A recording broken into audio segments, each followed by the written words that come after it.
Hello guys, this is Dark Fox Sage 2 and we are back with our new fanfic, which is What If Naruto and Tsunade Got Married to Rebuild Their Clan and Save Political Alliance Part 1.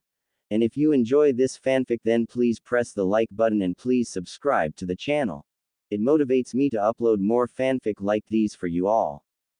Now let's start the fanfiction. Chapter 1. Echoes of the Founders.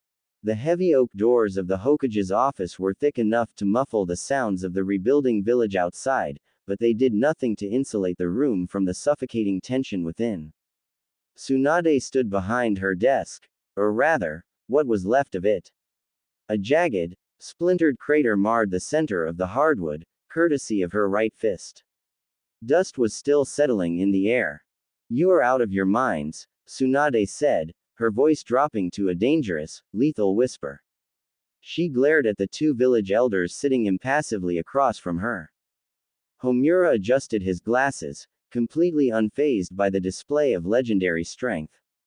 Koharu didn't even blink. They had survived the first, second, and third shinobi wars. A broken desk was not going to deter them. "It is a matter of village security." Fifth, Koharu stated coldly. "The Fourth Shinobi World War left Konoha victorious, yes, but we are financially depleted, militarily exhausted, and politically vulnerable. The other hidden villages smile at us in the light of day, but in the shadows, they are calculating how long it will take us to recover our strength. So we rebuild," Tsunade snapped, crossing her arms. "We train the next generation. We don't play feudal matchmaker. Rebuilding takes time we do not have," Homura countered. "We need an immediate, undeniable projection of absolute strength. A symbol that tells the rest of the world that Konoha's foundation is unshakable. We need to remind them who built this village." Tsunade's honey-brown eyes narrowed. She knew exactly where this was going, and the bile rising in her throat tasted like ash. "Hashirama Senju and Mito Uzumaki," Koharu said, invoking the names of Tsunade's grandparents with calculated reverence. The union of the Senju and the Uzumaki clans was the bedrock of the Hidden Leaf. It signaled unparalleled power. "You are the last Senju, Tsunade. And the boy." "Do not call him that," Tsunade interrupted, her chakra flaring so violently the windows rattled in their frames. "He is not a piece of village property for you to arrange on a board. He gave his right arm to save this world. Hasn't he bled enough for you? He is the Nine-Tails Jinchuriki, the hero of the war, and the last Uzumaki," Homura said, his voice rising over hers. "If you refuse this, Tsunade, the council will move to declare a vote of no confidence. We will strip you of the Hokage title and place someone in power who will do what is necessary to secure the village's future." Tsunade froze. The threat hung in the air, heavy and absolute.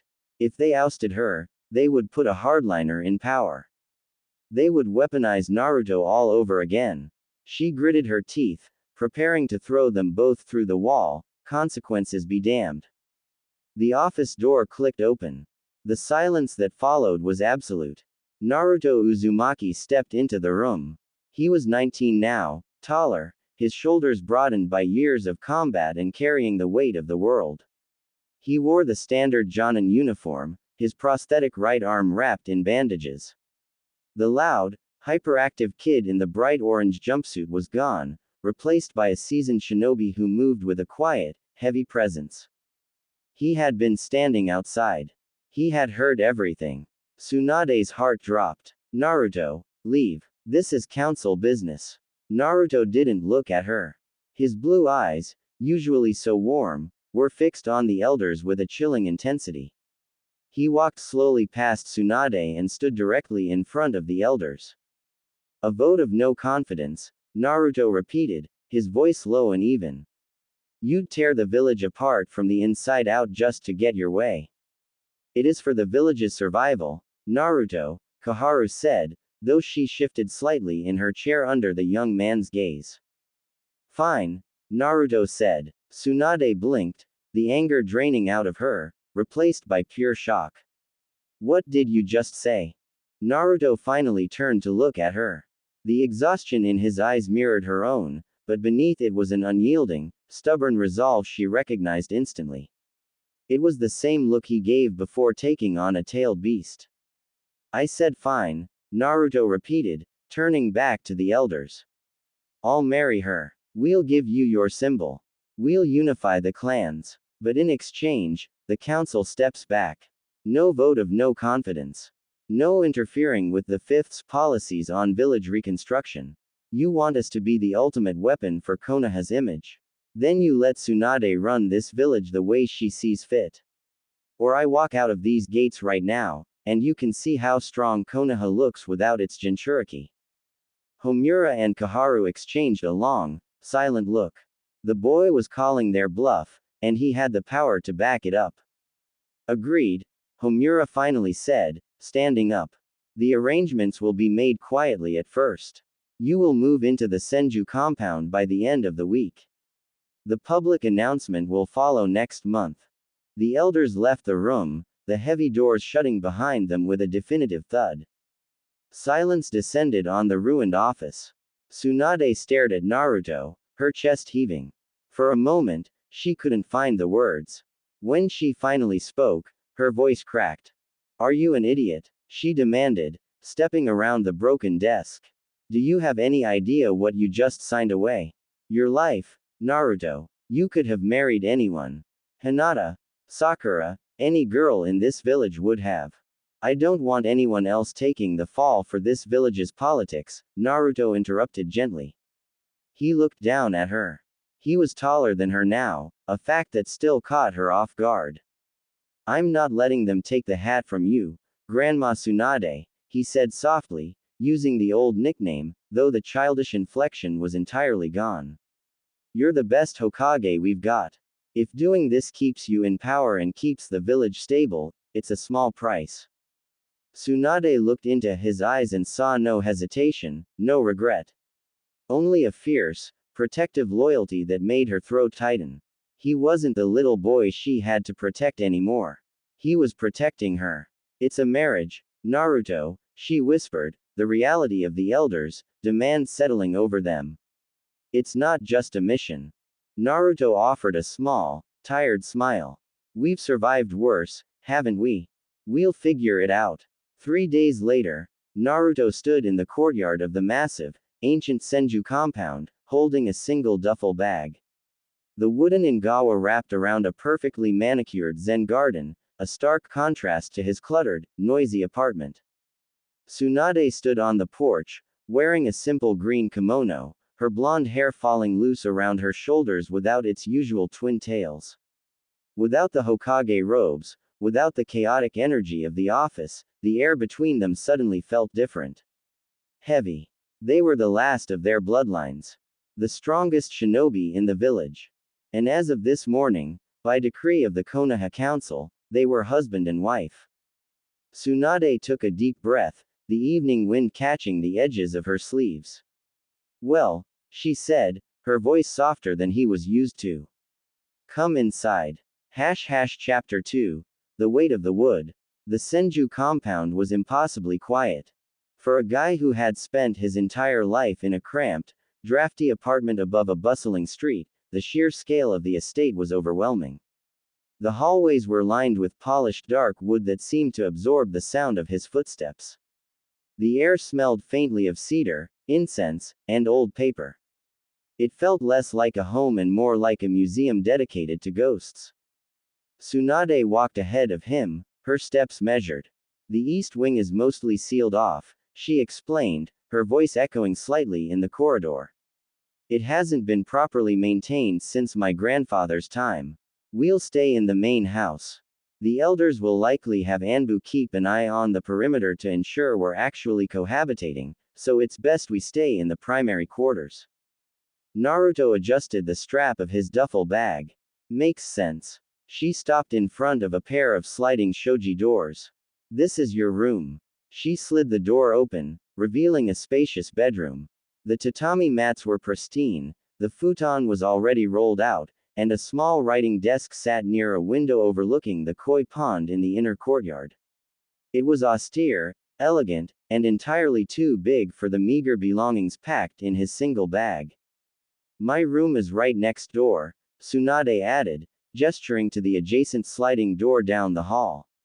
She wouldn't look him in the eye, her gaze fixed somewhere near his collarbone. If you need anything, the kitchens are down the hall to the left. The baths are out back. Thanks, Naruto said softly. He tossed his bag onto the floor. It landed with a dull, heavy thud that seemed far too loud in the silent house. An awkward stillness stretched between them. They had fought Madara Uchiha together. They had stared down gods and monsters. But standing here in the quiet hallway of her ancestral home, legally bound to one another, they both suddenly felt entirely out of their depth. I'm going to get a drink, Tsunade announced abruptly, turning on her heel. Join me on the Ingawa if you want. Or go to sleep. I don't care. She disappeared down the hall before he could answer. Naruto let out a long breath, running his flesh hand through his spiky blonde hair. He looked around the pristine room, then down at his bandaged prosthetic arm. Well, he thought. No going back now. 10 minutes later, Naruto stepped out onto the wooden porch that wrapped around the back of the house. The moon was high, casting silver light over the carefully raked gravel of the Zen garden. Tsunade was sitting on the edge of the porch, one knee drawn up, a small ceramic tokuri of sake resting beside her. She had already drained 2 small cups by the time he sat down a respectful 2 feet away. She didn't say anything as he settled in. She just poured herself a 3rd cup. You don't have to drink yourself into a stupor on my account, Naruto said quietly, leaning back on his hands and looking up at the stars. I'm not, she replied, her tone sharp, though there was no real venom behind it. I am drinking because I am the Hokage. My village is entirely dependent on a fragile post-war economy, and I just married a teenager to appease a council of paranoid fossils. I'm 19, Naruto corrected gently. I'm a Jonin, the hero of the village, and legally an adult. Don't make it sound like you robbed a cradle. Tsunade paused, the sake cup halfway to her lips. She looked at him out of the corner of her eye. The moonlight caught the sharp line of his jaw and the broad slope of his shoulders. He was right. It was sometimes hard for her to reconcile the loud, obnoxious genin who used to demand her money with the quiet, formidable man sitting next to her. War had aged him. He carried himself with the same heavy, immovable gravity that her grandfather once had. She downed the cup and set it aside.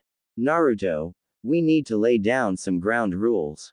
Okay. Shoot. Tsunade took a breath, staring out at the dark garden.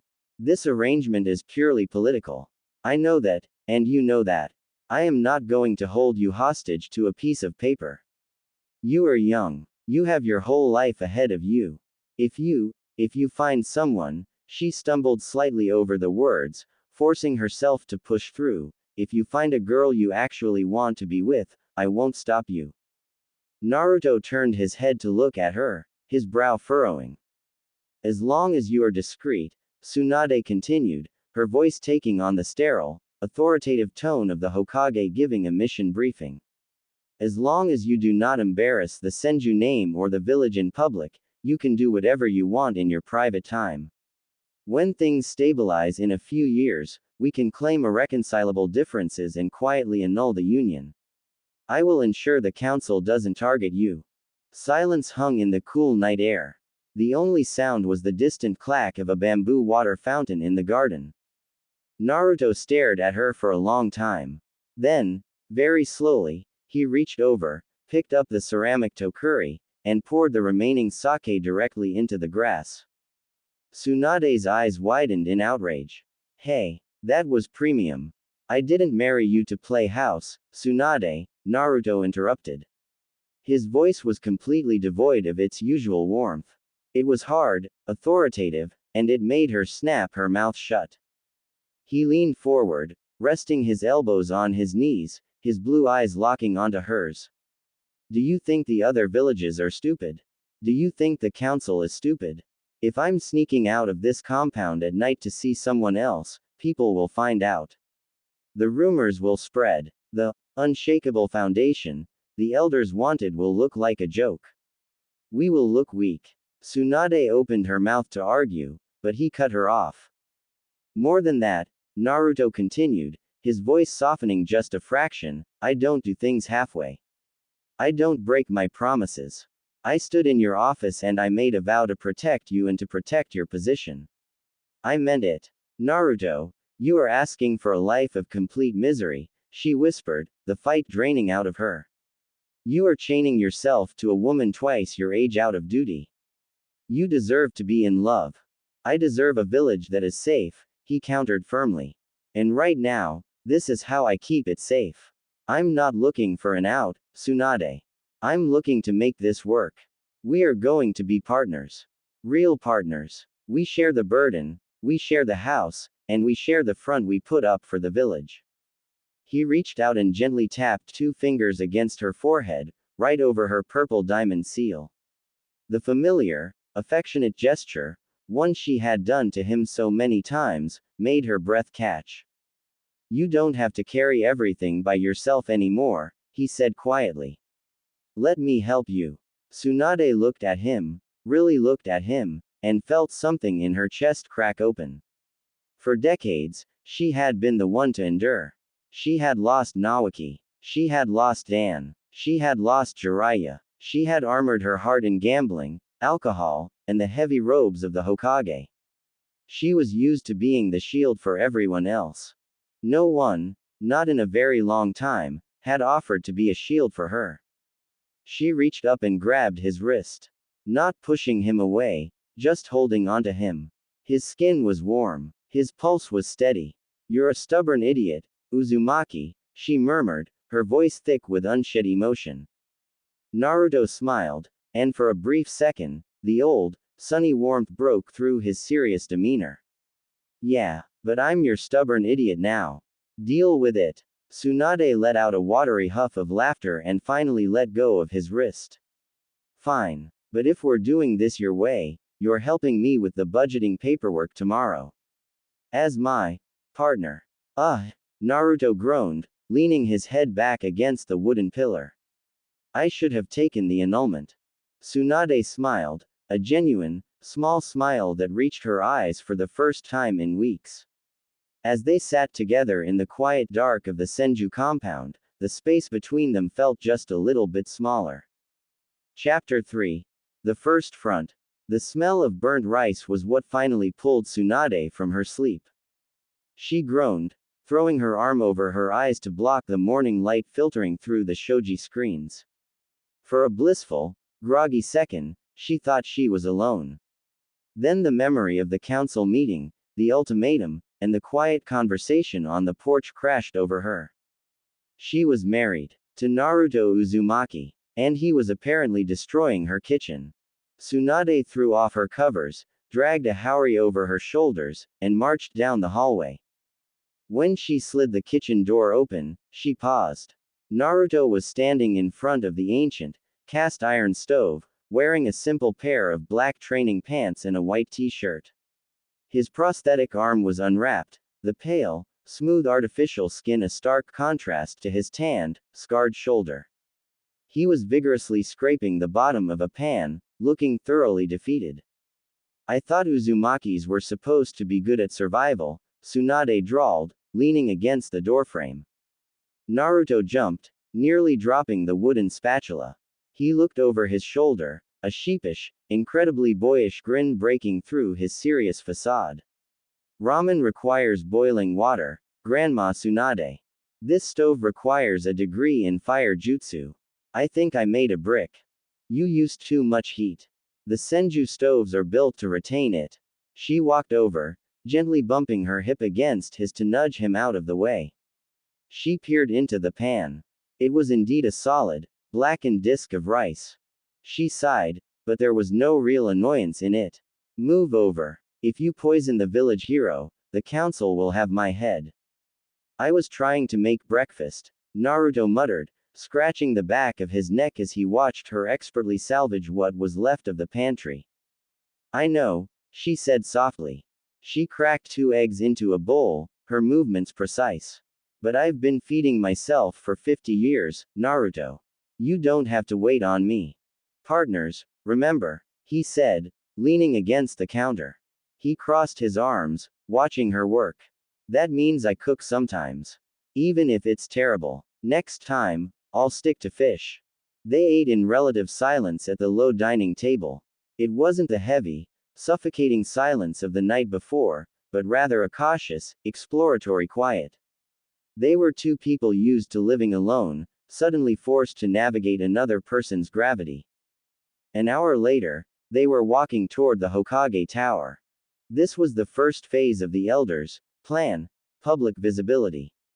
The official announcement of their marriage wouldn't be sent to the daimyo in the other cage until next week, but the village rumor mill needed to be primed.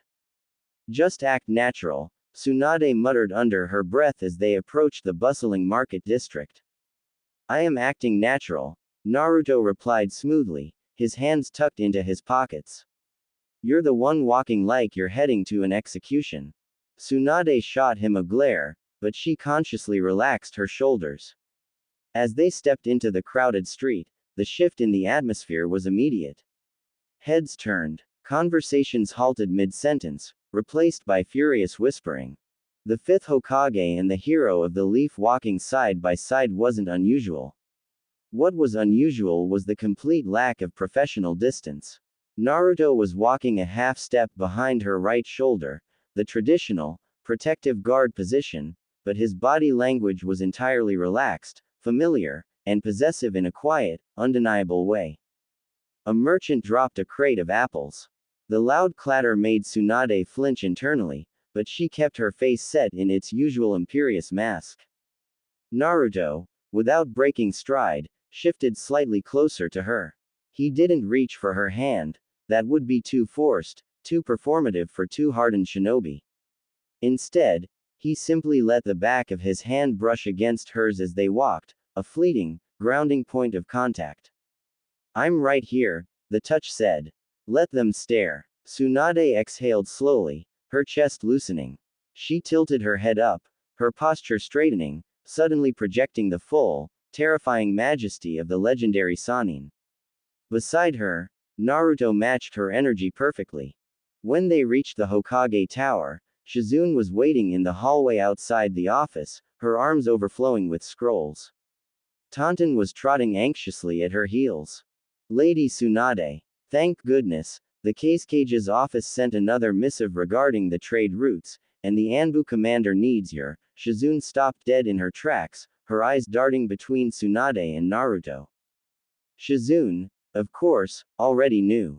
As Tsunade's closest confidant, she had been the first person Tsunade told after the council's ambush.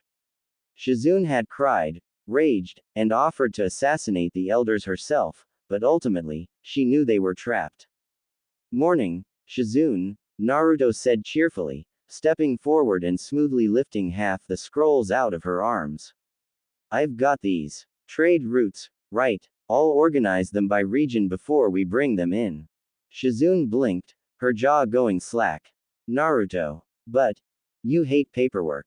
I hate pointless paperwork, Naruto corrected, flashing her a grin. Plus, if I'm going to take the hat someday, I need to know how this stuff works. Right, Tsunade. Tsunade felt a strange, warm pang in her chest as she watched him carry the heavy scrolls into the office. He was doing exactly what he promised. He was shielding her. He was taking the crushing, isolating burden of her office and actively breaking it down into something manageable. He's different, Lady Tsunade, Shizune whispered, watching his retreating back. He grew up, Tsunade murmured, stepping into the office. The day was grueling. The rebuilding efforts required endless logistical gymnastics. But for the first time in years, Tsunade didn't feel like she was drowning. Naruto sat at the small side desk usually reserved for assistants. He was quiet, focused, and surprisingly efficient. Whenever Tsunade started to rub her temples, a sure sign a migraine was building, a fresh cup of green tea would suddenly appear near her elbow. When a particularly aggressive clan head came in to demand more funding, Naruto didn't yell or cause a scene, he simply stood up from his desk and stood behind Tsunade's chair, crossing his arms. The sheer, terrifying weight of the nine tails chakra radiating subtly off him was enough to make the clan head stutter, apologize, and accept a lower budget. By nightfall, the mountain of paperwork was actually conquered. Tsunade leaned back in her chair, staring at the empty wooden surface of her desk in mild shock. She looked over at Naruto.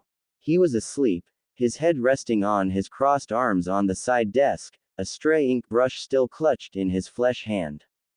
She stood up softly and walked over to him. In sleep, the hard lines of his face softened, reminding her sharply of the boisterous kid who had once bet her his life on mastering the Rasengan. She reached out, gently prying the ink brush from his fingers. He shifted with a soft hum, turning his face toward her hand, his breath ghosting over her knuckles. Tsunade froze, her heart giving an unexpected, traitorous thump. He is doing this for the village, she reminded herself fiercely, pulling her hand back. He is doing this out of duty. But as she draped her Hokage Haori over his shoulders to keep him warm, she couldn't help the thought that whispered in the back of her mind. Duty doesn't look at you like that. Chapter 4. The Inner Circle. Hosting a dinner party at the Senju compound felt like setting the stage for an execution. Tsunade sat at the head of the low, elongated table in the formal dining room, her posture rigid. She wore a dark, formal kimono bearing the Senju crest, a visual reminder of exactly who she was. Naruto sat immediately to her right, dressed in a sharp, high-collared black tunic that made him look uncomfortably like his father. Across from them sat Kakashi, Sakura, and Shikamaru. The core of Konoha's new generation, and Tsunade's most trusted inner circle. The food, mostly catered, despite Naruto's lingering desire to attempt a roast, was exceptional, but the atmosphere was suffocating. The guests knew they hadn't been summoned to the sealed-off Senju estate just to eat. The tension in this room is about to give me a migraine, Shikamaru finally muttered, setting down his chopsticks. He leaned back, his sharp eyes darting between Tsunade and Naruto. Whatever you called us here for, Lady Fifth, just drop the bomb. I've got 3 clan disputes to mediate tomorrow and I'd like to sleep tonight. Tsunade closed her eyes for a brief moment, steeling herself. She opened her mouth to speak, to deliver the sterile, rehearsed political speech she had prepared. Before she could form the first syllable, Naruto reached under the table and rested his warm, calloused hand flat over her knee. It was a grounding, anchoring touch. I've got this, it said. Tsunade exhaled, the knot in her chest loosening just enough to let her breathe. We're getting married, Naruto said. He didn't dress it up. He didn't use political jargon. He just dropped the words into the dead silence of the dining room. Sakura choked on her tea. Kakashi's visible eye widened by a fraction of a millimeter, the equivalent of a full-body flinch for the copy ninja. Shikamaru simply froze, his brilliant mind instantly running through 1,000 geopolitical variables. I'm sorry, you're what? Sakura gasped, slamming her teacup down so hard it cracked. She stared at Naruto, then at her master. Is this a joke? Naruto, if this is a prank, it's not funny. It's not a prank, Sakura, Tsunade said, her voice finding its usual authoritative steel. The paperwork has been signed. The public announcement goes out next week. But, why? Sakura demanded, her voice rising in panic. She looked at Tsunade, her green eyes filled with betrayal. Lady Tsunade, he's just a kid. He just got out of a war. Why would you? Sakura. Stop, Naruto interrupted. His voice wasn't loud, but it carried a heavy, absolute command that made his former teammate snap her mouth shut. Naruto didn't look like a hyperactive knucklehead pulling a prank. He looked entirely calm, his blue eyes hard and uncompromising. The council wanted a symbol of stability, Naruto explained smoothly, reciting the reality without betraying the anger behind it. The village is vulnerable. The daimyo is withholding funds, and the other nations are watching us. Uniting the Senju and Uzumaki lines project's strength. It secures the Hokage's seat. It stops a civil war in the council chambers. Shikamaru dragged a hand down his face, letting out a long, exhausted breath. Homura and Kaharu. Those absolute bastards. They threatened her position, didn't they? A vote of no confidence. Kakashi folded his hands on the table, his gaze piercing through Naruto. And you offered yourself up as collateral to stop it. I made a tactical decision to protect the village and the Hokage, Naruto corrected, his jaw tightening. No one forced me, Kakashi. Naruto, this is your life, Sakura pleaded, tears of sheer frustration shining in her eyes. You've already given this village everything. You don't have to marry a woman you don't love just to fix their political mess.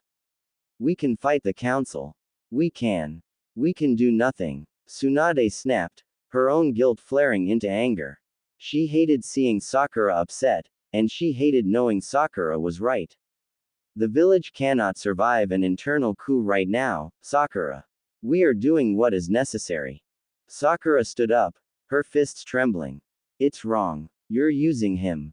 Before Tsunade could absorb the blow of those words, Naruto moved. He stood up, sliding his hand from Tsunade's knee to her lower back, a fiercely protective gesture that was impossible to miss. He stepped slightly in front of her, placing himself between Tsunade and Sakura's wrath.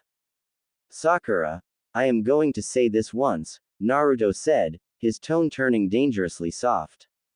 Do not disrespect my wife. The word hung in the air, heavy and absolute. Wife. Sakura took a step back, her eyes wide. She looked at Naruto's hand resting firmly on Tsunade's waist. She saw the way Tsunade leaned into his warmth, just a fraction of an inch, drawing strength from his presence. It wasn't the dynamic of a master and a subordinate. It was an unbreakable, united front. Kakashi let out a quiet hum. He looked at the two of them, really looked at them. He saw the bone-deep exhaustion in Tsunade's eyes, and he saw the unyielding, fierce loyalty radiating from his former student. Naruto wasn't a victim here. He was a guardian. Sit down, Sakura, Kakashi said mildly. But Kakashi-sensei. I said sit. Kakashi's voice brokered no argument. He looked up at Naruto, a rare, genuine smile curving beneath his mask. Congratulations. Though I expect a better catering spread for the actual wedding. Shikamaru sighed, shaking his head, but a smirk tugged at the corner of his mouth. What a drag. But, strategically, it's brilliant. The fire daimyo won't be able to argue with the lineage, and the other cage will back off immediately. You played them perfectly, Naruto. We played them, Naruto corrected, looking down at Tsunade. The hard edge in his eyes melted away, replaced by a soft, private warmth meant only for her. Tsunade looked up at him, her breath catching in her throat. For a moment, she forgot Kakashi, Sakura, and Shikamaru were even in the room. She was entirely captivated by the strength in his gaze. He wasn't just acting. He meant every word. The rest of the dinner passed in a strange, subdued quiet. Sakura apologized, though she still looked entirely heartbroken for him. When the guests finally left, the massive wooden gates of the compound shutting behind them, the silence of the estate rushed back in. Tsunade stood in the hallway, suddenly feeling unsteady on her feet. The adrenaline of the confrontation was fading, leaving her utterly drained. You didn't have to do that, she whispered, leaning back against the wooden wall. You didn't have to defend me to them. Naruto stopped beside her. In the dim light of the paper lanterns, the shadows cast sharp angles across his face. I told you, Tsunade. We're partners. He stepped closer, reaching out. Slowly, deliberately, he tucked a stray lock of blonde hair behind her ear. His fingers brushed against her cheek, a touch so light it made her shiver. I don't care who is in the room. Council, enemies, or our best friends. I'm on your side. He let his hand drop and offered her a soft smile. Get some sleep, Lady Hokage. We've got a village to run tomorrow. He turned and walked toward his room. Tsunade stood frozen in the hallway, her hand rising to touch the spot on her cheek where his skin had brushed hers. Her heart was hammering violently against her ribs, and for the first time in her life, Tsunade realized she was completely and utterly terrified. Because she was starting to realize that falling for Naruto Uzumaki wasn't a political risk. It was an absolute certainty. Chapter 5. Impact. The monsoon rains hit Konoha with the subtlety of a localized hurricane. For 3 days, the village was trapped under a deluge of gray water, halting the reconstruction efforts and trapping everyone indoors. For Tsunade, it was hell. She was trapped in the Hokage Tower during the day, suffocated by budget deficits and a mounting pile of espionage reports from the borders. At night, she was trapped in the Senju compound, hypersensitive to the sound of Naruto's footsteps, the hum of his chakra, and the terrifying, magnetic pull he exerted on her every time he walked into a room. By the 4th day, the rain finally broke, leaving the air thick, humid, and heavy with static. Tsunade returned to the compound that evening feeling like a coiled spring. The council had sent another, friendly reminder, about the upcoming public festival, dictating exactly how she and Naruto should behave to project marital harmony. She walked through the sliding doors of the main house, bypassed her room entirely, and walked straight out to the back porch. Naruto was in the training yard. He was wearing just his standard black trousers, his chest and back bare, slick with sweat in the stifling humidity. The prosthetic arm was discarded on the porch. He was moving through a complex, high-speed kata, his flesh arm slicing through the humid air with lethal precision. Even with one arm, his balance was flawless, his footwork a blur of controlled, explosive power. Tsunade watched him from the shadows of the Ingawa. She watched the flex of the muscles in his back, the sharp twist of his hips, the sheer, undeniable presence of a man who had conquered a war. Her chest tightened, the coiled spring inside her pulling taut. She was so angry, at the elders, at the village, at herself for the traitorous heat rushing through her veins just from looking at him. She needed to hit something hard. Uzumaki, she barked, stepping off the porch and onto the muddy grass. Naruto stopped mid-strike, pivoting on his heel. He blinked, swiping a hand across his forehead to clear the sweat. Hey, you're home early. The elders finally stopped talking. You and me. Right now. She tossed her Hokage Haori onto the porch, leaving her in her sleeveless gray fighting tunic and fitted pants. Naruto's brow furrowed. He looked at her clenched fists, the dangerous glint in her honey brown eyes, and the aggressive stance she was already taking. Tsunade, you just worked a 14-hour shift. You need to rest. I need to bleed off this energy before I burn the tower down, she snapped, stepping further into the yard. Or are you scared I'm going to break your other arm? A slow, deliberate smirk spread across Naruto's face. The exhaustion vanished from his posture, replaced by a thrumming, eager energy. He didn't bother grabbing his prosthetic. He just cracked his neck, the sound sharp in the quiet yard. All right, Grandma, he taunted softly, his blue eyes flashing. But if I win, you're doing the trade route paperwork for the rest of the month. In your dreams, brat. Tsunade didn't wait. She launched herself forward, the damp earth cratering beneath her boots. She threw a right hook aimed squarely at his jaw, channeling just enough chakra to shatter a boulder but not enough to kill him. Naruto didn't block. He ducked, spinning underneath her arm with terrifying speed, sweeping a leg out to catch her ankles.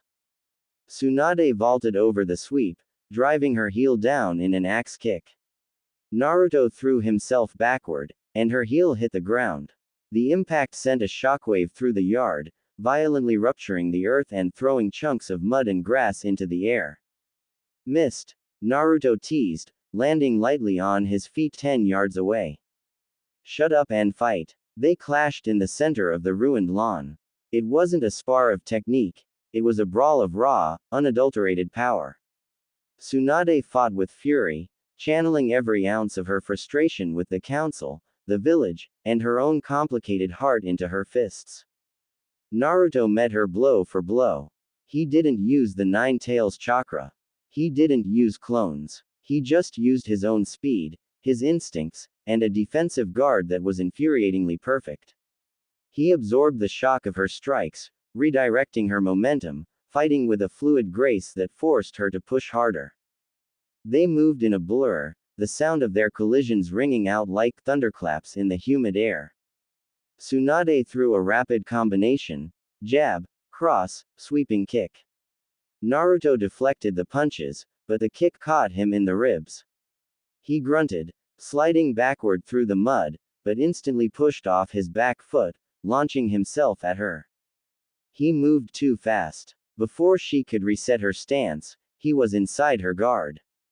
He didn't strike. Instead, his flesh arm wrapped around her waist, using her own forward momentum against her. He twisted his hips, throwing her off balance. Tsunade gasped as the world spun, but her instincts took over. As she fell, she grabbed the collar of his trousers, hauling him down with her. They hit the muddy ground hard. Tsunade immediately rolled, trying to pin him, but Naruto was faster.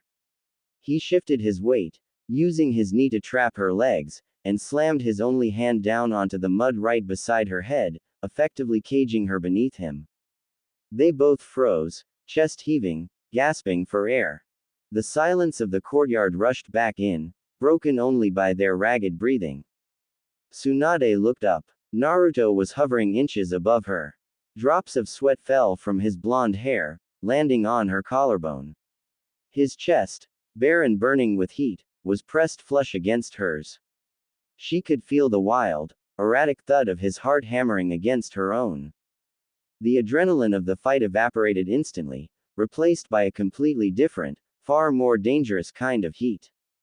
Naruto stared down at her. The playful smirk was entirely gone.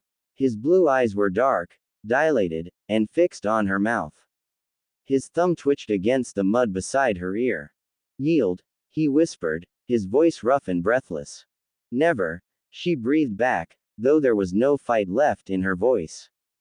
They were so close she could feel the heat radiating off his skin. The heavy, humid air seemed to compress around them. All the political boundaries, all the rules she had set in her mind about duty and distance, vanished beneath the overwhelming physical reality of him pressing her into the earth. Naruto swallowed hard, his gaze tracing the line of her jaw, the flush of exertion on her cheeks. He lowered his head, just a fraction of an inch. His breath ghosts over her lips. Tsunade's hands, still gripping his waist, didn't push him away. Instead, her fingers curled, digging into the warm, damp skin of his back. A silent, terrifying invitation. "Do it," she thought, her pulse roaring in her ears. "Damn the council, damn the village.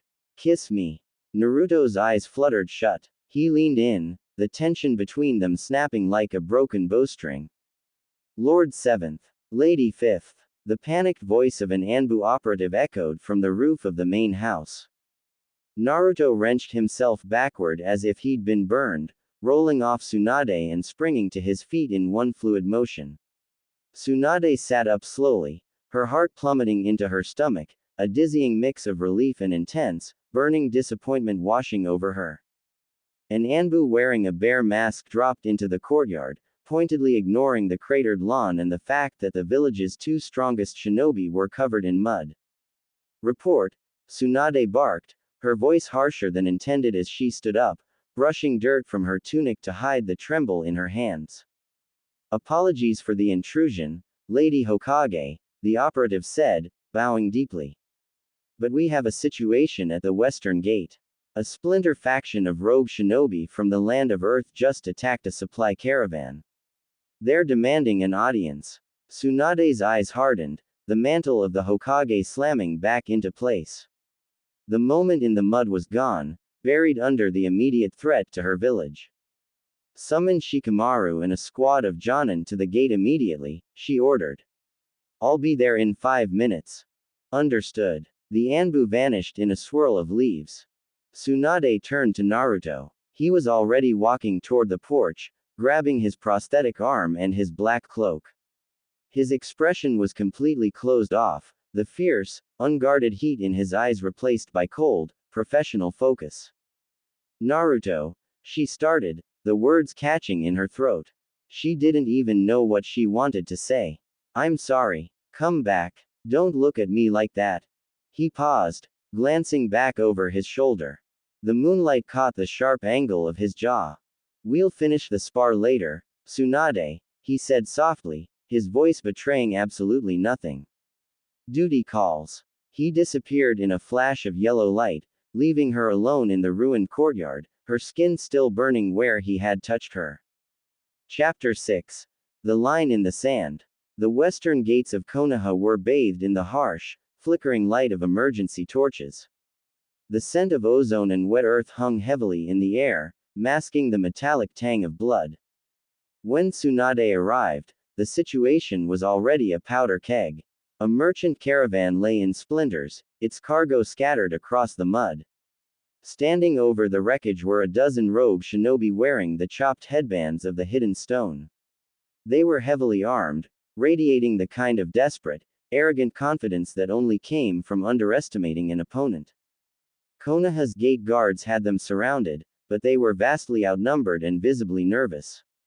The post-war peace was fragile, and no one wanted to be the one to start an international incident.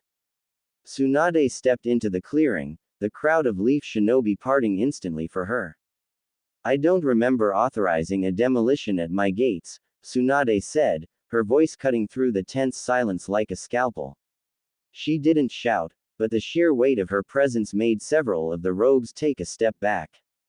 The leader of the rogues, a hulking man with a jagged scar across his nose, sneered. The legendary 5th Hokage. We heard you were struggling to keep this village together. We figured the leaf was too weak to protect its borders anymore. We're here to collect a toll. Tsunade's eyes narrowed. You're trespassing, you've assaulted my merchants, and you are currently standing on sovereign soil. Stand down and surrender, or you won't leave this village at all. The leader laughed, a harsh, grating sound. Big words for an old woman playing politics. Your village is broke. Your military is gutted. What are you going to do? He didn't get to finish the sentence. He formed a hand seal, the earth beneath Tsunade's feet trembling as he prepared a high-level earth-style jutsu. Tsunade shifted her weight, preparing to shatter the ground beneath him before he could execute the technique, but she never got the chance. A flash of blinding yellow light tore through the clearing. The sonic boom hit a second later, blowing the torches out and sending the surrounding guards stumbling backward. When the dust cleared, Naruto was standing exactly where the rogue leader had been. His black cloak was snapping violently in the wind of his own creation. His flesh hand was clamped around the leader's throat, holding the massive man 2 feet off the ground. Naruto hadn't just intercepted the attack, he had entirely dismantled the man's defense in a fraction of a second. The remaining 11 rogue shinobi drew their weapons, but they froze. The air around Naruto was warping, heavy with an oppressive, suffocating malice. His blue eyes had bled into the slitted, crimson red of the 9 tails. The killing intent radiating off him was so absolute, so primal, that it felt like gravity had suddenly doubled. You don't get to speak to her, Naruto said. His voice wasn't loud, but it echoed with a demonic, layered resonance that made the rogue leader choke in terror. You don't get to look at her. You don't even get to breathe the same air as her. The leader clawed desperately at Naruto's grip, his face turning purple. Tsunade watched in stunned silence. She had seen Naruto fight in the war. She knew his power. But this wasn't the calculated violence of a soldier defending a battlefield. This was deeply, terrifyingly personal. He was coiled so tight, the leftover frustration from their interrupted spar now weaponized and aimed squarely at the man who had dared to insult her. Naruto, Tsunade said sharply, stepping forward. He didn't hear her. The red chakra began to bubble visibly around his shoulders. He was going to crush the man's windpipe. Naruto. Tsunade closed the distance, grabbing his wrist. That's enough. Drop him. Her touch broke the spell. The red receded from his eyes instantly, returning to a wide, startled blue. He blinked, looking down at his hand as if he didn't realize what he was doing, and opened his fingers. The leader collapsed into the mud, gasping and retching for air. Shikamaru, Tsunade barked without looking away from Naruto. Already on it, Lady Fifth, Shikamaru drawled from the shadows, his hands formed in a seal. Shadow stitching shot across the ground, instantly binding all 12 rogues where they stood. Take them to T&I, Shikamaru ordered the guards. He glanced at Naruto, his dark eyes calculating, but he said nothing. My office, in an hour for the report, Tsunade told Shikamaru. Then she grabbed Naruto by the sleeve of his cloak and pulled him toward the village. Come with me. They didn't speak a word as they navigated the dark streets, bypassing the Hokage Tower entirely and heading straight back to the Senju compound. The silence between them was deafening, thicker and more dangerous than the humidity. The moment the heavy wooden doors of the compound slid shut behind them, Tsunade whirled on him. What the hell was that? She demanded, her voice echoing in the empty entryway. Naruto wouldn't look at her. He pulled his arm out of her grip and walked past her, heading toward the inner courtyard. I handled the threat. You nearly decapitated a man for a cheap insult. She yelled, following him down the hall. I had it handled. I didn't need you to play executioner. Naruto stopped in the center of the dark hallway, his shoulders rigid. Slowly, he turned around. The raw, unfiltered frustration that had been building inside him for days finally cracked his composed facade. I know you had it handled, he fired back, his voice rising. I know you're the strongest woman in the world. But I stood there and listened to him disrespect you, and all I wanted to do was tear him apart. Because you are mine to protect. I am the Hokage, Tsunade countered, stepping into his space, her chest heaving. I don't need you to lose your damn mind every time someone looks at me wrong. You're treating me like glass. I'm treating you like my wife. The word echoed off the wooden walls, silencing the argument instantly. They stood inches apart in the dark hallway, breathing hard. The political facade was completely stripped away. There was no council here. There were no elders. There was only the raw, undeniable truth of the possessiveness in his eyes and the frantic beating of her own heart. Naruto looked down at her, the anger in his face crumbling, replaced by a desperate, agonizing vulnerability. Do you have any idea what it's doing to me? He whispered, his voice cracking. He reached up, his hand hovering over her cheek before dropping back to his side, as if he didn't trust himself to touch her. Living in this house with you. Playing the part for the village all day, pretending this is just a mission, and then coming home and realizing. He swallowed hard, closing his eyes. Realizing that it's not a mission for me anymore. It hasn't been since the day we signed the papers. Tsunade stared at him, the walls she had spent decades building finally, irreparably shattering. He didn't just want to protect her position. He wanted her. Naruto, she breathed, the command in her voice entirely gone. He opened his eyes, looking at her with a quiet, devastating intensity. Tell me to back off, Tsunade. Tell me you just want this to be political, and I swear to you, I will never cross the line again. I will be your shadow, and nothing more. But you have to tell me right now. He was giving her the out. He was giving her the chance to rebuild the wall. Tsunade looked at the man standing in front of her. The boy who had saved her from her own grief, the shinobi who had saved the world, the husband who was currently tearing himself apart just to respect her boundaries. She didn't say a word. Instead, she stepped forward, grabbed the thick collar of his black tunic in both fists, and pulled him down to her level. She kissed him. It wasn't a gentle, exploratory kiss. It was a collision. Decades of repressed grief, duty, and unspoken longing poured into the sudden, violent contact. Naruto gasped against her mouth, a sound that sent a jolt of lightning straight down her spine. For a fraction of a second, he froze, shocked motionless. Then, his arms wrapped around her, pulling her flush against his chest with a crushing, desperate strength. His flesh hand tangled in her blonde hair, tilting her head back to deepen the kiss, while his prosthetic arm wrapped tight around her waist, anchoring her to him. He tasted like rain and adrenaline. Tsunade let go of his collar, her hands sliding over his broad shoulders, her fingers digging into the muscles of his back. He kissed her like a starving man, backing her up until her shoulders hit the wooden wall of the hallway with a soft thud. They broke apart for a single, gasping breath, their foreheads resting against each other. Politics, Tsunade murmured, her voice breathless and trembling as she looked up into his dark, dilated eyes. To hell with politics. A slow, brilliant smile spread across Naruto's face, the shadow of the nine tails entirely gone, leaving only the fierce, radiant warmth of the man she had just surrendered to. He leaned in, brushing his lips against hers once more. I couldn't agree more, Lady Hokage. Chapter 7. The Unveiling. The morning light filtering through the Senju compound was different today. It wasn't the sterile, lonely light of a house occupied by ghosts. It was warm, heavy, and smelled faintly of cedar and the citrus soap Naruto used. Tsunade woke up to the feeling of an arm draped firmly across her waist. For the first time in her life, the crushing weight of the Hokage's responsibilities didn't pull her into an immediate, anxious panic. Instead, she stayed still, listening to the steady, calm rhythm of Naruto's breathing against her shoulder. The reality of the previous night flooded back: the hallway, the desperate kiss, the realization that they were no longer playing a part.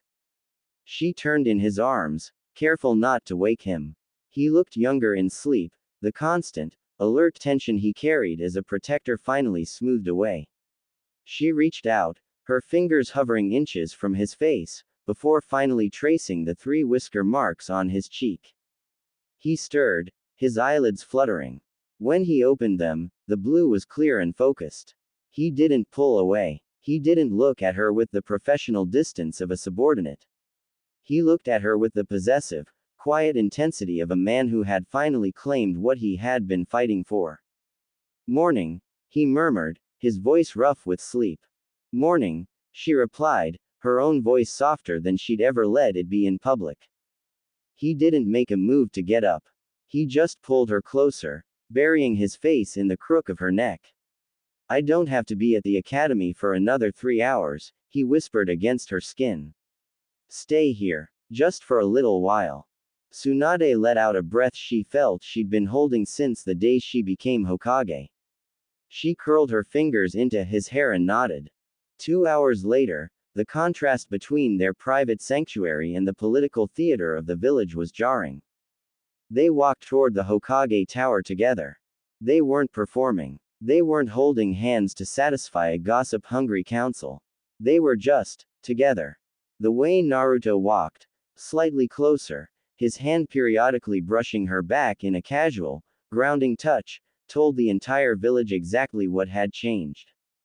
The rumor mill had been hungry for weeks, but the moment they stepped into the Hokage tower lobby, the whispers stopped.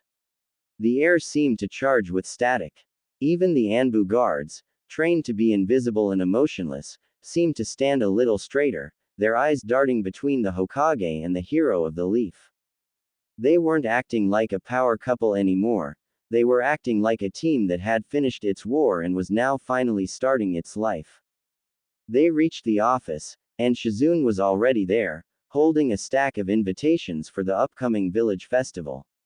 She looked up, ready to launch into a briefing, but her eyes locked on them. She saw the way Naruto leaned down to whisper something into Tsunade's ear, something that made the legendary Sannin flush a deep, uncharacteristic pink and offer a small, genuine smile. Shizune's mouth snapped shut. She looked from Naruto to Tsunade, her eyes widening. The political arrangement had clearly undergone a radical evolution. "Lady Fifth," Shizune started, her voice faltering. "The council is asking for a formal update on the union. They're demanding to know if the public projection of the marriage is proceeding as planned."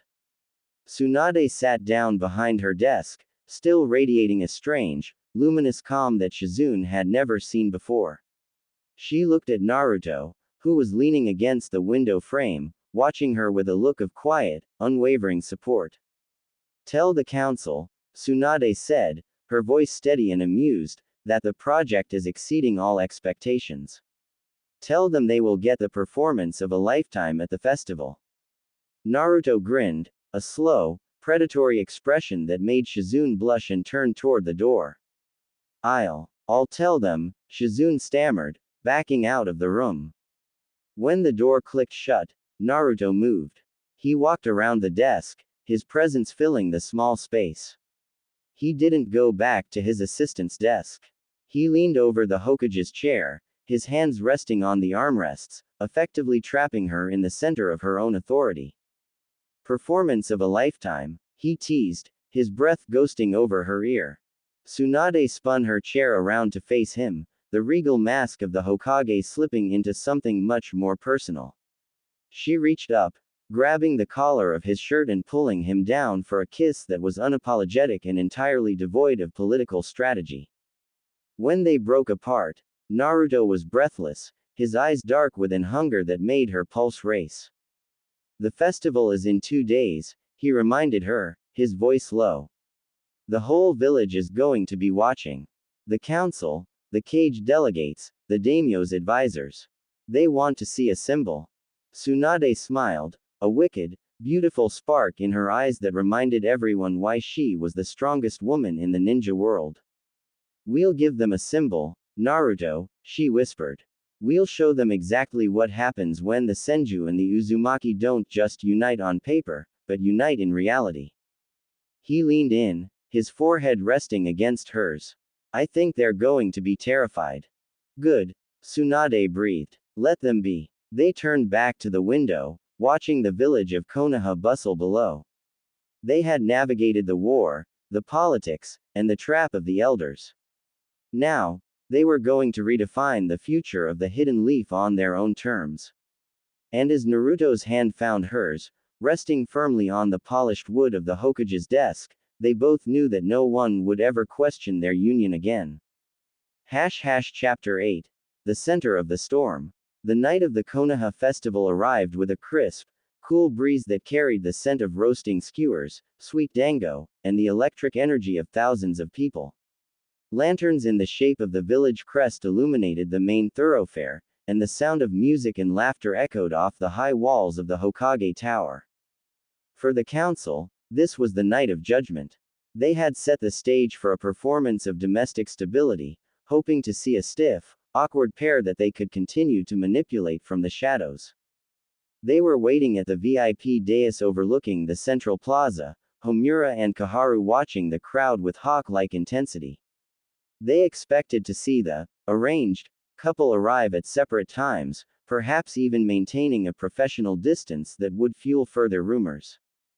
They were wrong. A hush fell over the plaza, a wave of silence that moved outward from the gates as the people noticed who was walking through them. Tsunade didn't wear the stiff, formal robes of the Hokage tonight. She wore a deep crimson kimono with subtle embroidery of the Senju clan, her blonde hair flowing loose, held only by a simple gold ornament. She looked radiant, lethal, and entirely at ease. And beside her was Naruto. He wasn't the boisterous kid in the orange jumpsuit, nor was he the stoic, humorless soldier he had been a month ago. He wore a high-collared, formal dark tunic that emphasized his broad shoulders, his prosthetic arm concealed beneath a fitted sleeve. But it was their movement that stopped the breath of every person in the plaza. Naruto didn't walk behind her. He walked beside her. His hand was firmly, possessively at the small of her back, guiding her through the crowd. When someone tried to approach with a request or a petition, he didn't intervene with a heavy hand, he simply stepped into their line of sight, and the sheer weight of his presence, the quiet, absolute authority of the hero of the leaf, was enough to make the petitioner bow, apologize, and retreat. They weren't acting. They weren't performing. They were a singular, immovable force. As they reached the VIP dais, Homura stood up, his face an unreadable mask of cold disapproval. Fifth, you are late. And this public display is perhaps a bit excessive. Tsunade didn't stop. She didn't bow. She stepped onto the dais and turned, her hand still resting in the crook of Naruto's arm. She looked out over the plaza, then turned her gaze to the two elders. Excessive, Tsunade repeated, her voice carrying easily over the sudden quiet of the dais. The people of this village deserve to see that their leadership is secure. We are not just a political symbol, Homura. We are the foundation of this village. Naruto stepped forward, his blue eyes sharp as steel. He didn't raise his voice, but the entire dais seemed to tilt toward him. The council's concerns about instability are noted. Rest assured, the Senju and Uzumaki lines are unified. And from this night forward, any question regarding the Hokage's position is a question directed at me. It wasn't a threat, it was a statement of fact. The message was clear. Try to move against her, and you move against the Nine Tails.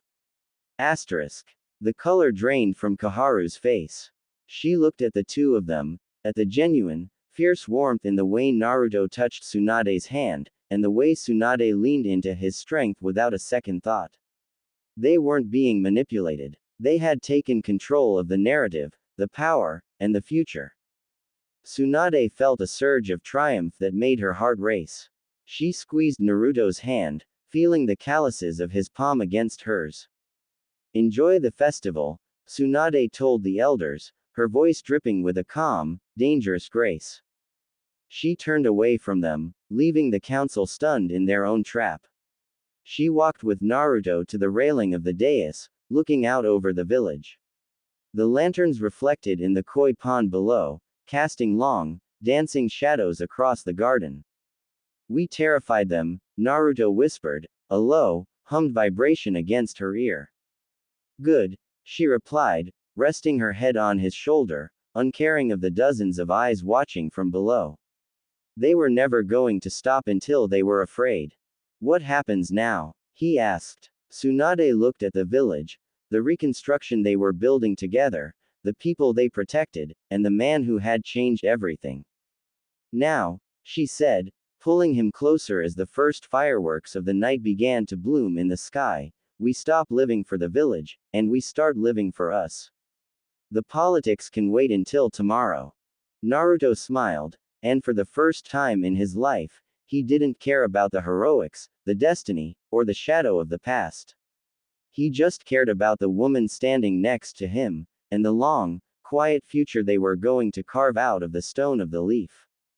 The performance was over. The life was just beginning. Chapter 9. The quiet after the roar. The walk back to the Senju compound was a stark contrast to their arrival. The adrenaline of the festival, the biting retorts to the council, and the weight of thousands of eyes had faded, replaced by the cool, rhythmic chirping of crickets and the gentle rustle of leaves in the night breeze. Tsunade felt light. The crushing burden of the Hokage's office, which usually felt like an iron collar around her throat, seemed strangely distant.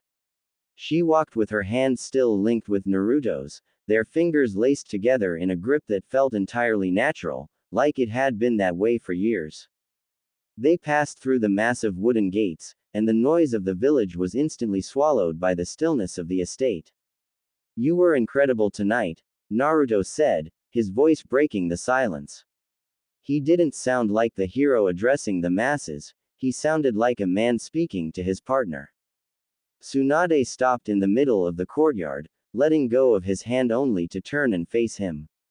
Me. You were the one who stared down the council without blinking. I think you actually aged Kaharu 10 years just by looking at her. Naruto laughed, a low, genuine sound that echoed softly against the walls of the house. They needed to know the status quo has changed. I think we made that pretty clear. They walked up the steps to the main house and slid the doors shut behind them, sealing away the outside world. The house was dark, save for the soft glow of a few remaining lanterns. Tsunade let out a long sigh, reaching up to unpin the gold ornament from her hair. She felt the pins slide out, her blonde hair cascading down over her shoulders. She felt the heavy silk of her kimono, the symbol of her lineage, weighing on her, but it no longer felt like a cage. I'm exhausted, she murmured, though her eyes were bright. Go, Naruto said gently, nudging her toward the main living area. Get changed. All get us something to drink. We survived the lion's den. We deserve at least one glass of something that wasn't served on a plastic tray. Tsunade smiled, her heart fluttering in a way that still felt delightfully foreign. She retreated to their shared room, changing into a loose, comfortable sleeping kimono, the soft fabric a relief against her skin.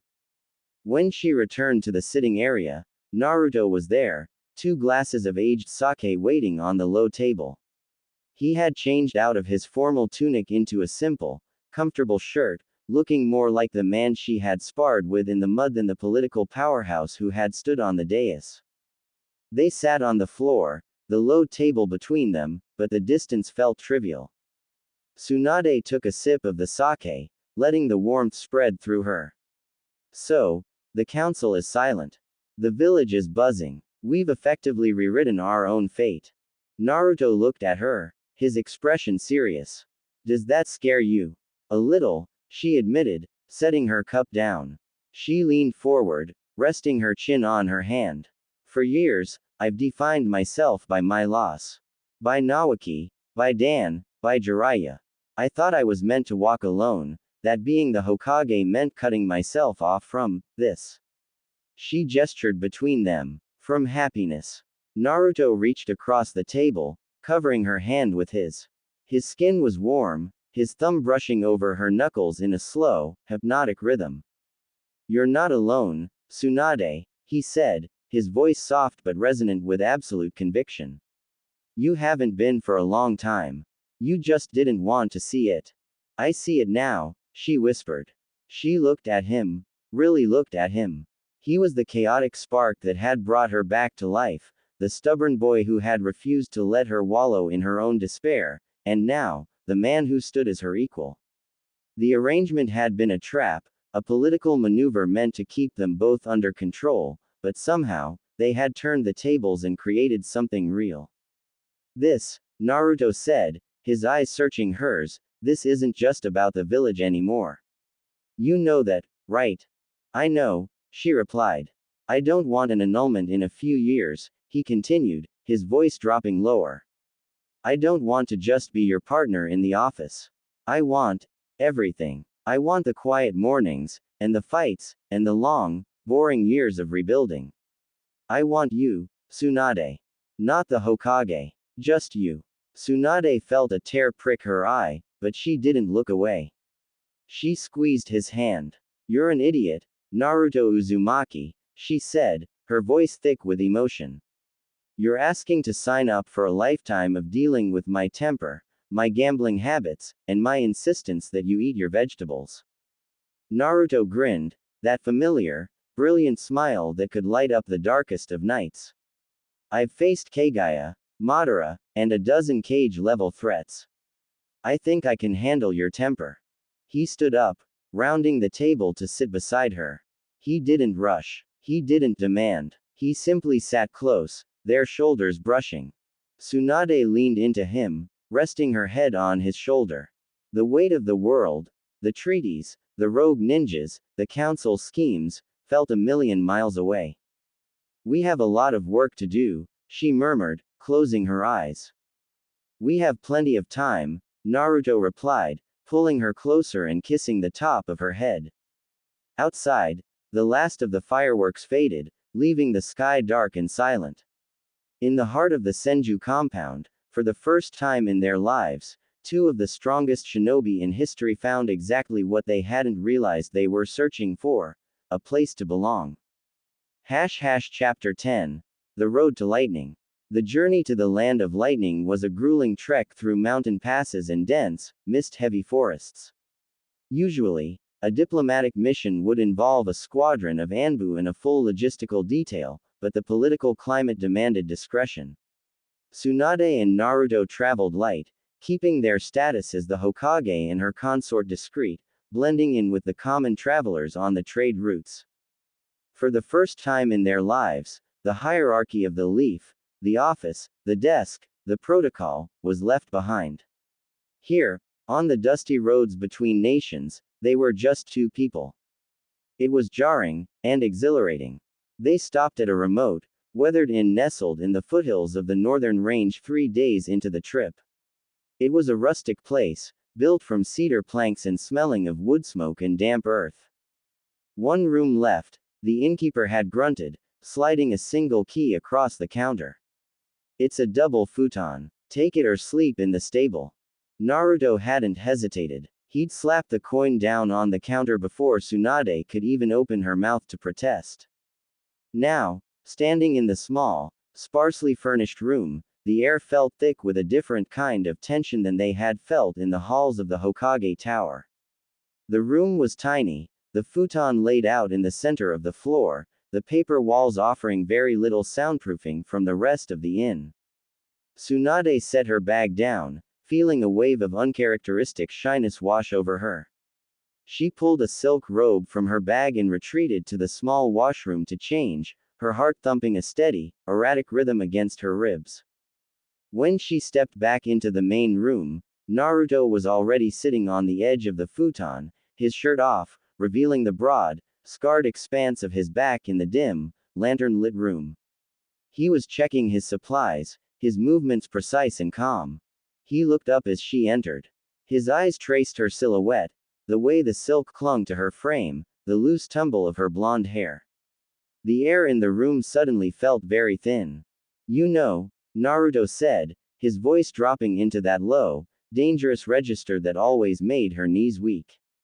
We could have kept up appearances and rented separate rooms, even if it cost extra. Tsunade walked over, sitting down beside him on the mat. The proximity was electric. We aren't in the village, Naruto. There's no council to impress. No elders to watch our every move. So, he murmured, turning to face her fully, his hand reaching out to tuck a strand of hair behind her ear, this is just us. Just us, she agreed. The reality of traveling as a married couple was, she discovered, not about the grand gestures. It was about the quiet intimacy of sharing a space. It was the way Naruto carefully laid out their travel route, ensuring they had the safest paths, not because he was her guard, but because he cared about her comfort. It was the way Tsunade found herself instinctively reaching for his hand when the mountain paths grew steep, finding strength in his steady, immovable presence. Naruto leaned in, his forehead resting against hers. The scent of pine and rain clung to him, a grounding, familiar smell. I've spent my whole life being a ninja, Naruto whispered, his breath ghosting over her lips. I've been a weapon, a hero, a savior, a leader. But sitting here, in this shitty little room, with you, this is the first time I've ever felt like I was just home. Tsunade felt a surge of emotion so profound it left her breathless. She reached up, her fingers tracing the jawline she had memorized, the skin warm and pulsing with life. You were always my home, Naruto, she confessed, the truth so simple it terrified her. I just didn't have the courage to realize it until you forced me to. He didn't say a word. He didn't have to. He leaned forward, closing the distance, and captured her lips in a kiss that tasted of promise. It wasn't the desperate, frantic collision of the hallway, but a slow, lingering exploration, a reclamation of the time they had lost, and a celebration of the future they were building. Outside, the wind howled through the mountain passes, shaking the walls of the inn, but inside, the world had narrowed down to the warmth of the futon and the steady, racing beat of their hearts. They weren't the Hokage and the Jinchuriki anymore. They were just two people who had survived the worst of the world, finding sanctuary in the only place that mattered. As the lamp flickered and finally died, casting the room into shadow, Tsunade pulled him closer, her hands finding purchase on his back. The politics of the leaf, the demands of the daimyo, the eyes of the village, they were a world away. Here, there was only the night, and the man who held her as if she were the only thing that kept him tethered to the earth. And for the first time in her long, storied life, Tsunade knew that wherever they went, whatever mission lay ahead, she was never going to walk it alone again. Chapter 11. The Borderline. The morning light crept through the gaps in the wooden shutters of the inn, painting thin, dusty stripes across the floorboards. Tsunade woke first, her head resting on Naruto's shoulder. For a heartbeat, she didn't move, savoring the unnatural stillness. The nightmares that usually haunted her sleep, the faces of the dead, the ghosts of the Second War, were absent. In their place was only the steady, rhythmic warmth of the man beside her. Naruto stirred, his arm tightening around her waist. He didn't open his eyes immediately, a faint, contented smile tugging at the corner of his mouth. If we stay here, he mumbled, his voice thick with sleep, the Raikage is going to wonder why the Hokage is late for the summit. Tsunade let out a soft huff of laughter, pressing her face into his chest. Let him wonder. It's a diplomatic mission, not a race. They didn't rush. The morning was spent in a rare, domestic haze, sharing a simple breakfast of tea and rice in the inn's common room, navigating the strange, uncharted territory of being a couple without an audience. There was no need to project power here. There was only the quiet, effortless way Naruto poured her tea, or the way Tsunade rested her hand on his arm as they stepped out into the cool mountain air. By midday, they were back on the road. The landscape began to shift, the lush forests of the Land of Fire giving way to the jagged, storm-swept peaks of the Land of Lightning. The air grew thinner, sharper, and charged with static, a constant, prickling reminder of the village they were approaching. As they climbed the steep, winding mountain passes, the dynamics of their partnership became even more apparent. On the surface, they were traveling together like any other pair of shinobi. But in the small, unguarded moments, the depth of their change showed. When the path turned treacherous, Naruto didn't just walk ahead, he dropped back, keeping pace with her, his eyes constantly scanning the ridgeline. He watched her back, not out of duty, but out of an instinctual, ingrained protective urge that he no longer tried to hide. And Tsunade, who had spent decades refusing help from anyone, found herself relying on him. When her joints ached from the damp mountain air, an old injury from the war that usually bothered her, Naruto noticed before she even winced. He'd suggest a break, or offer to carry the heavier part of their supplies, masking his care as efficiency. You know, Tsunade said as they paused on a high ridge overlooking a sweeping valley, the distant spires of Kumogakure hidden in the perpetual storm clouds, you don't have to keep checking the perimeter every 5 minutes. I'm the Sannin. I can handle a few bandits. Naruto grinned, leaning against a weathered stone pillar. I know who you are, Tsunade. I'm not worried about bandits. I'm just enjoying the view. His eyes weren't on the valley. They were on her. Tsunade felt that familiar, traitorous warmth bloom in her chest. She reached out, adjusting his cloak, her fingers lingering on the collar. We're almost there. The Raikage isn't known for his patience. Once we cross that border, the masks go back on. Naruto's expression sobered. He took her hand, his thumb tracing the diamond seal on her forehead with a reverence that made her breath hitch. The masks for the world, maybe. But never for us. Never, she agreed. They crossed the border an hour later. The transition was immediate. The patrols of Kumogakure shinobi appeared, their chakra signatures sharp and aggressive. But as they approached the gate, Tsunade stood taller, her posture shifting. The softness of the road vanished, replaced by the indomitable presence of the fifth Hokage. Beside her, Naruto fell into the perfect stride of her consort and protector. He wasn't the boisterous youth anymore, he was the man who had reshaped the world, standing shoulder to shoulder with the woman he had chosen. As the gates of the Cloud Village loomed ahead, thunder rolled across the peaks. Tsunade caught Naruto's gaze one last time. There was no fear in his eyes, only a quiet, burning resolve. They walked through the gates as a unified front, the Senju and the Uzumaki, ready to face the world, not because they were forced to, but because for the first time, they were truly walking into the future together. Chapter 12. The Iron and the Lightning. The office of the Raikage was a fortress of glass, steel, and unyielding stone. Perched high atop the central mountain of Kumogakure, it overlooked a village built for war and efficiency. The fourth Raikage, sat behind a desk that looked like it had been carved from a mountain slab. He didn't rise when they entered. He simply glared, his massive arms crossed over his chest, his eyes flickering between Tsunade and the man at her side.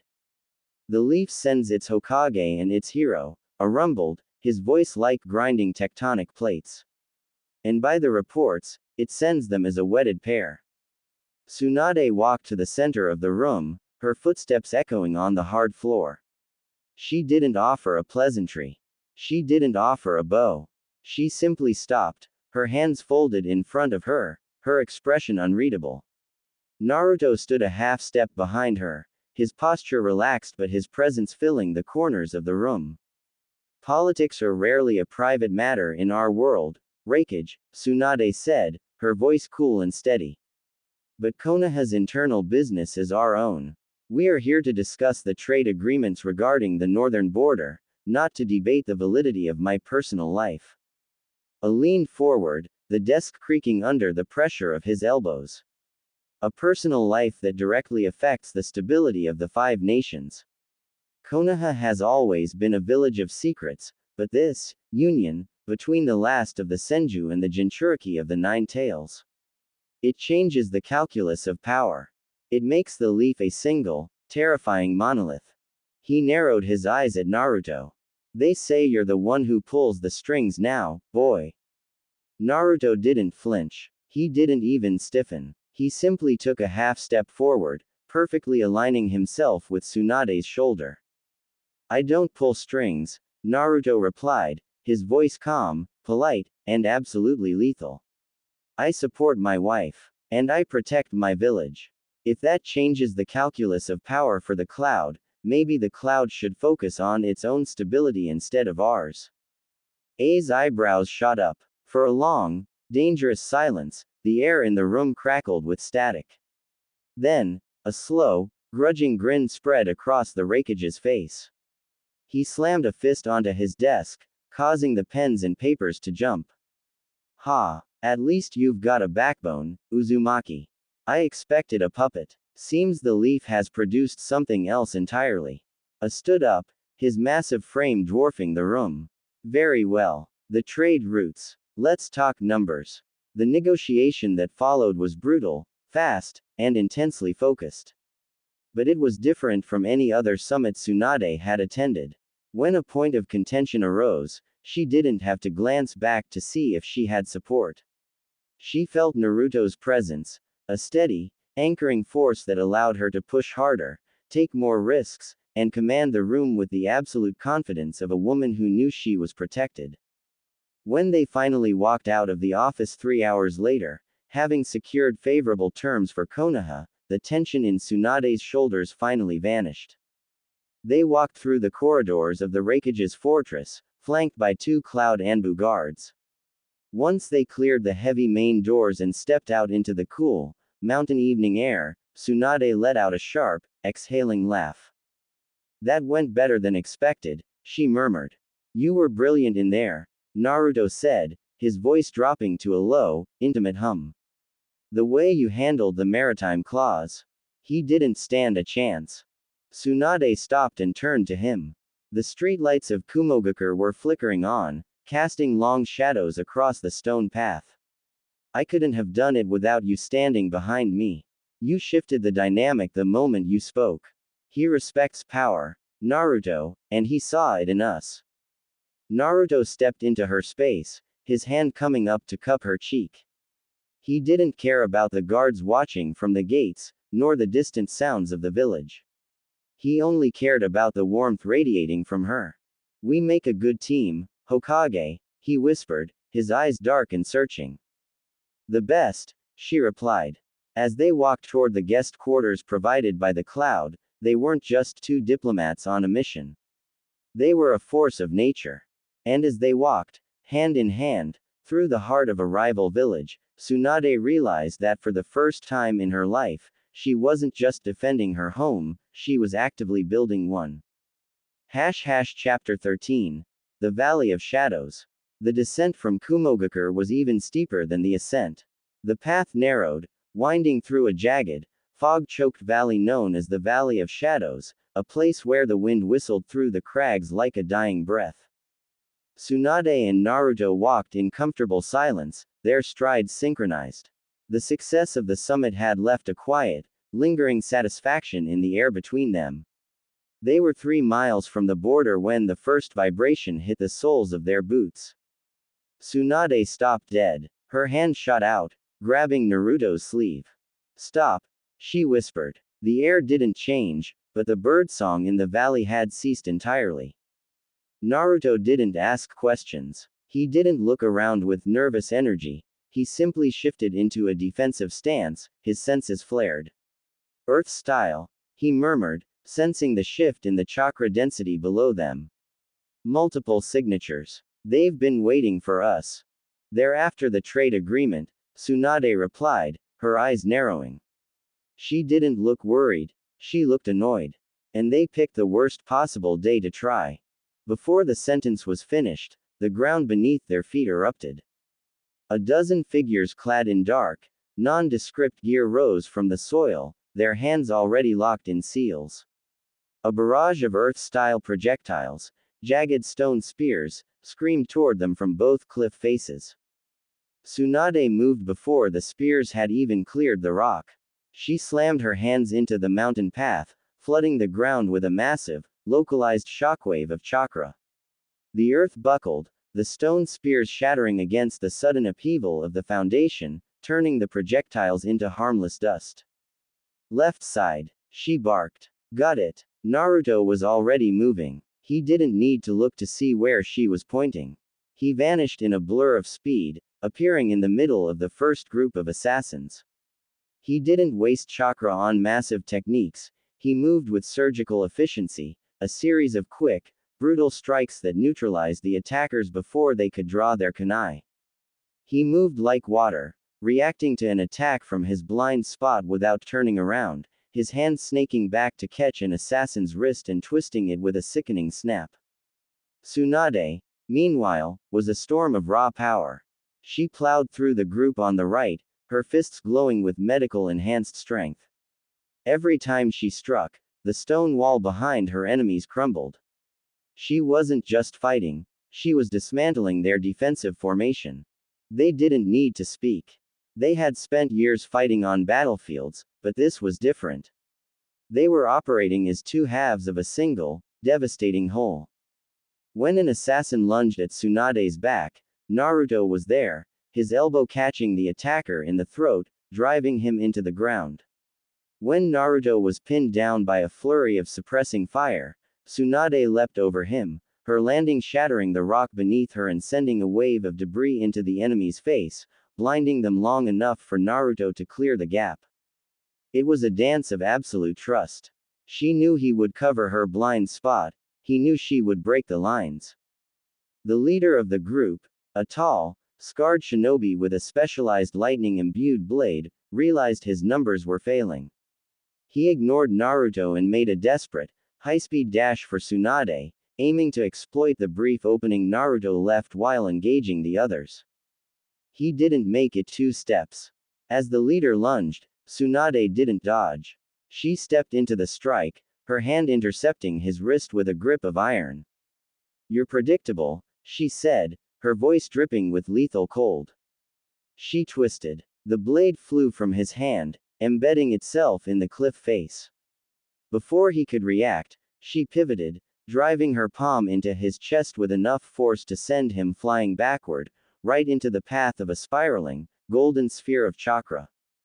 Naruto caught the man in midair with a Rasengan, the impact driving him into the stone wall of the pass, where he slumped, unconscious. Silence rushed back into the valley. The remaining attackers, seeing their leader defeated and their squad decimated in under a minute, didn't wait. They vanished into the fog, retreating into the mountains. Naruto stood in the center of the path, his chest rising and falling in a steady rhythm. He wiped a smudge of dirt from his cheek and looked at Tsunade. Tsunade stood amidst the wreckage of the path, her clothes dusty, her hair slightly disheveled. She looked at him, and for a moment, the Hokage faded, leaving only the woman who had just fought side by side with the person she trusted most in the world. Naruto walked over, his eyes scanning her for injuries. You alright? I'm fine, she said, letting out a sharp, breathless laugh. She reached out, straightening his collar, her fingers lingering on the warmth of his skin. That was surprisingly fun. I think the Raikage's people are going to be very surprised when they find out their paid assassins didn't even slow us down, Naruto said, his grin returning. He stepped closer, closing the gap between them. He didn't care about the battlefield or the lingering threat of the fog. He reached out, his hand gently tucking a loose strand of hair behind her ear, his thumb grazing her temple. You're incredible, Tsunade, he murmured, his voice soft, cutting through the silence of the valley. She leaned into his touch, her eyes closing for a brief second. We're a good team, Uzumaki. The best, he agreed. He leaned in, his lips brushing against hers, a fleeting, intense promise before they turned their backs on the wreckage and continued their walk home. The ambush had been meant to stop them, to divide them, but it had only served to prove what they already knew: they were untouchable, and they were, finally, together.